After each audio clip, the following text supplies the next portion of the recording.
Gerçek güç mü? Sahte propaganda mı? Çin'in Yiutian, 9 gök, hava üssü ve Amerika'nın MQ-9 Reaper İHA'sı. Son dönemde Çin kaynaklı bazı medya yayınlarında büyük bir iddia ortaya atıldı.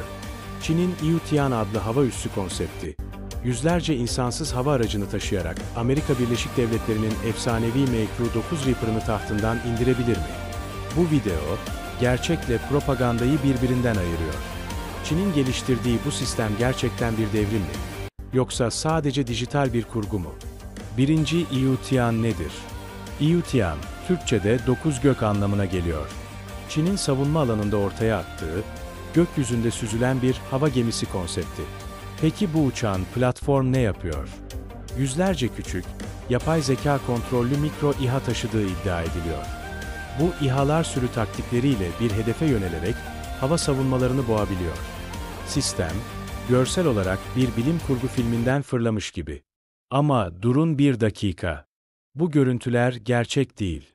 Çin'in devlet destekli yayınlarında gösterilen Xiushen videosu, CGI, bilgisayar üretimli animasyon. Yani ortada henüz uçan bir platform yok. Sadece bir prototip, maket ve video efekti var. Yiutian şu anda sadece bir tasarım konsepti. İkinci, Amerika'nın MQ-9 Reaper gerçeği. Öte yanda Amerika Birleşik Devletleri'nin MQ-9 Reaper'ı var. Kalkış ağırlığı 4700 kilo. Havada kalış süresi 27 saat. Menzil 1850 kilometre. Silah gücü 4 Hellfire füzesi, bomba kombinasyonu. Sadece keşif değil, nokta vuruşları da yapabiliyor. Gerçek savaş ortamlarında Afganistan, Irak, Suriye ve Afrika'da aktif görevlerde kullanıldı. Ve en önemlisi, bu teknoloji sahada test edilmiş, çalışıyor. 3. Teknoloji hırsızlığı iddiaları. Peki Çin, bu teknolojiyi kendi mi geliştirdi? Amerika Birleşik Devletleri istihbarat raporlarına göre, Çin'in 2000'li yıllardan itibaren Amerika Birleşik Devletleri'nin savunma sistemlerine yönelik siber casusluk faaliyetleri yoğunlaştı. Reaper programına ait bazı sensör ve yazılım sistemlerinin Çinli hacker grupları tarafından çalındığına dair veriler var. Örneğin 2013'te Çin'e ait Wing-Lung ve C-4 gibi İHA'lar, Reaper'ın birebir tasarım kopyalarıydı. Ancak Yiutian'ın birebir Reaper'ı taklit ettiği söylenemez. Çünkü konsept farklı.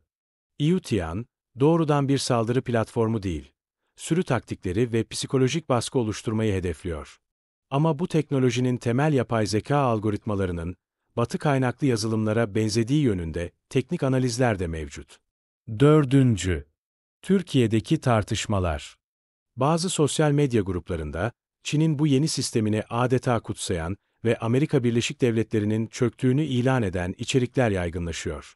Amerika Birleşik Devletleri bitti. Çin yeni süper güç. Bu platform görünmez, vurulamaz. Ancak bu yorumların çoğu, teknik gerçeklikten kopuk ve ideolojik motivasyonlu. Ortada henüz uçabilen bir Xiushen yok. Ama Amerika Birleşik Devletleri, Reaper 20 yıldır aktif biçimde uçuyor ve kullanılıyor. Bu tür spekülatif övgüler, kamuoyunu yanıltıyor. Eleştirel medya okuryazarlığı çok önemli. 5.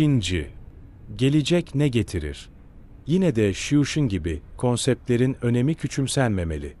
Çin, geleneksel savaş araçlarını değil, doygunluk saldırısı, elektronik harp, yapay zeka destekli savaş gibi yeni alanlarda üstünlük kurmak istiyor. Gelecekteki savaşlar, belki de tek tek Reaper'ların değil, binlerce küçük sürücünün karşı karşıya geldiği çatışmalar olacak. Ama şu anda, Amerika Birleşik Devletleri'nin MQ-9 Reaper'ı gerçek, etkili ve savaş testinden geçmiş bir teknoloji. Yiutian ise henüz bir fikir aşamasında. Teknoloji yarışları sahada kazanılır. Ekranda değil.